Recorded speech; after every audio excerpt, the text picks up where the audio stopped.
Est-ce qu'il est déjà chargé? Ah non, moi c'était un bleu.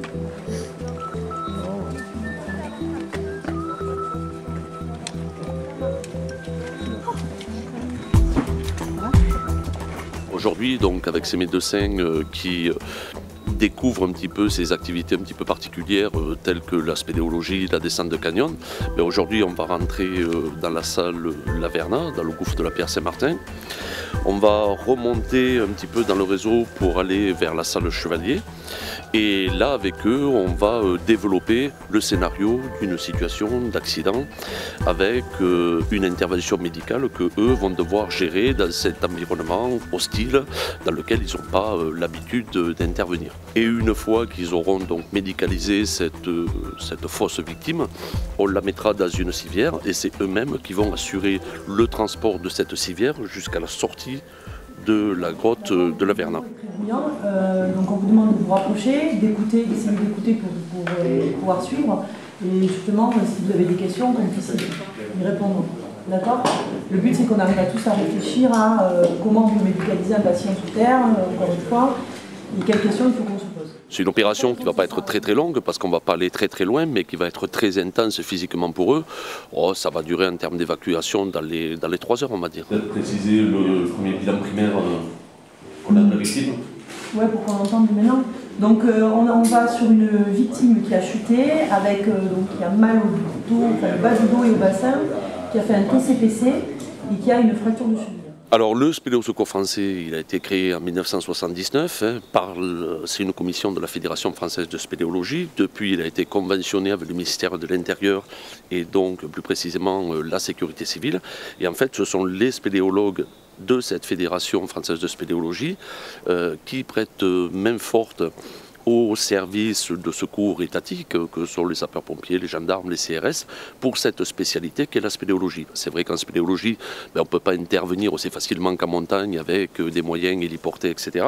Donc il faut beaucoup de spécialistes, beaucoup de gens qui sont formés et qui sont aguerris à cette activité avec des capacités de déplacement très rapides. Et ensuite, il y a beaucoup de techniques et de savoir-faire qui sont très spécifiques, telles que la plongée par exemple, les techniques de pompage, quand des fois on a des réseaux qui sont énormément chargés en eau, il faut faire baisser ces niveaux d'eau pour que les équipes de secours puissent intervenir. On a des techniques et des savoir-faire en matière de désobstruction, quand on a des réseaux très étroits, il faut qu'on ait des spécialistes qui utilisent des explosifs, etc. pour agrandir les passages, pour pouvoir assurer une évacuation. Donc toutes ces spécialités, elles ont été développées au fil des années par les membres du Spéléo-Secours français qui représentent aujourd'hui à peu près 2000 sauveteurs sur l'ensemble du territoire français.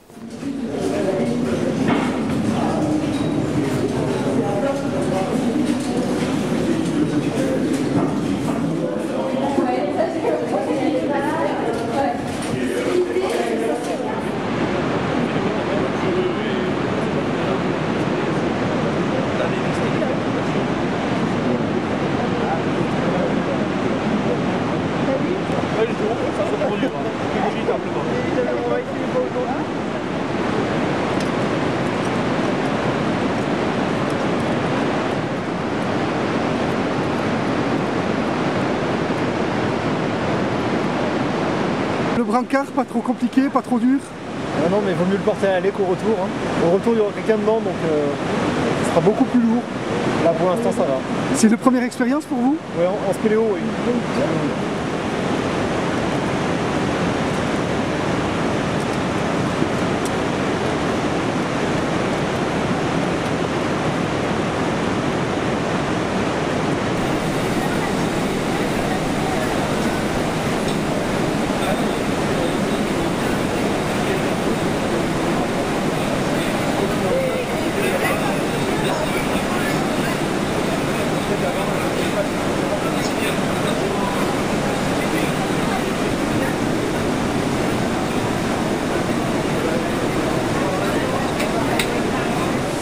Elle s'est fait mal, on ne sait pas trop, on ne sait pas médecin, on ne sait pas rien. Elle a fait mal à la jambe, elle ne peut pas la poser par terre. On estime qu'on ne peut pas la porter, donc on va essayer de la mettre en attente. en sachant que là on n'est pas très loin de la surface. Mais néanmoins, il faut aller jusqu'à la Verna, d'accord? Il faut sortir, trouver un téléphone, déclencher le secours, ça veut dire que là, elle en a déjà pour un petit moment. Combien on appelle ça, Verna? Avant qu'il y ait un ASD qui vienne ici. Chaque année depuis, moi j'interviens depuis plus de 10 ans avec le DUMUM. Et chaque année, au mois de mai-juin, il y a des médecins de toute la France qui se regroupent. C'est dans le cadre d'une organisation universitaire entre l'Université de Toulouse et l'Université de Grenoble. Et chaque année, ils font cette formation qui est spécialisée dans les sports de pleine nature. Donc c'est des médecins qui vont intervenir après en secours en montagne. Et il faut, alors c'est pas un diplôme, comment dirais-je, validant, etc. Mais ça leur permet quand même d'obtenir une évaluation, d'avoir une évaluation pour savoir s'ils sont aptes à intervenir dans un secours réel après-derrière en utilisant les techniques type montagne ou spéléo. Qui est-ce qui l'enlève? Ouais, tu l'enlèves? Elle veut l'enlever. Non, non, pas complètement. Hein. Ah oui. Tu vas le... Je vais l'enlever là, mais il est serré. Donc c'est une jeune fille de 25 ans qui a fait une chute de 3 mètres avec un trauma crânien et perte de connaissance prolongée, qui a une fracture probablement du fémur et de la cheville et du rachis lombaire et du bassin. Voilà, et qu'on est en train d'examiner pour voir comment la conditionner pour la ramener.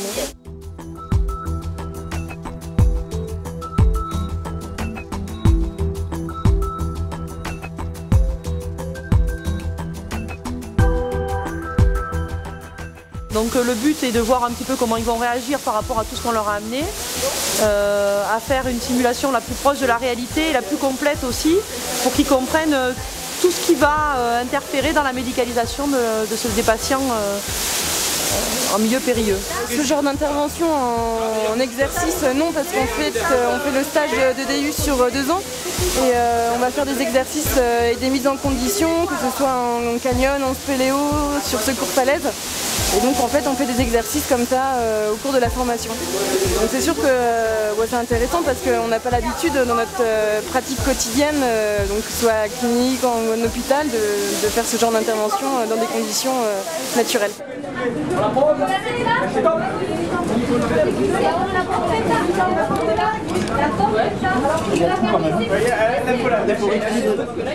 Chaque année, le diplôme de médecine de montagne vient à la Pierre-Saint-Martin parce que c'est un lieu qui s'y prête bien, c'est un gros réseau, donc il y a des accidents de spéléo qui peuvent y arriver.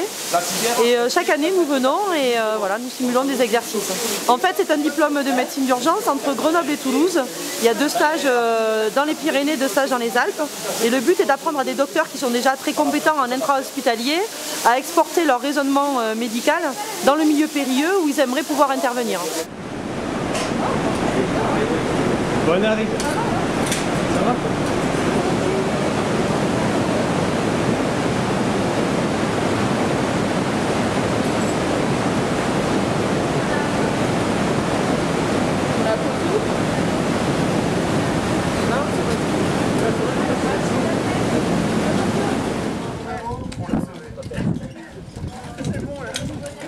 On l'a sauvé. C'était dur, mais on l'a sauvé. Ce secours, finalement, comme prévu, s'est très bien passé. On a eu des médecins qui avaient déjà été un peu rodés hier, puisqu'on avait fait déjà une première sortie spéléologique. Donc aujourd'hui, la difficulté, c'était quand même la progression dans une rivière à haut débit, parce qu'il y a quand même un débit d'eau qui est très important. Donc ils ont eu un vrai aperçu des difficultés. Preuve que ça a été une pleine réussite, c'est qu'aujourd'hui, il y en a plein qui souhaitent retenter l'aventure spéléologique en d'autres lieux et d'autres périodes. Donc pour nous, c'est parti gagné. Ça s'est bien passé, je m'attendais à pire. Je pensais pas que c'était aussi confortable. C'est pas très confortable, mais c'est largement supportable. De se mettre à la place d'une victime, ça pour les soins, après, ça t'apporte un plus? Oui, c'est pas mal de comprendre ce qu'ils vivent et de se mettre à leur place, de voir ce qu'on leur inflige, donc c'est bien. Ouais. C'est bien de se mettre en simulation, d'apprendre à gérer la vraie urgence, d'avoir l'impression de devoir se dépêcher et en même temps de prendre son temps pour pas faire d'erreur, parce qu'il faut quand même médicaliser pour de vrai et parce que faut à la fois gérer les deux, le terrain et l'urgence médicale, c'est pas évident.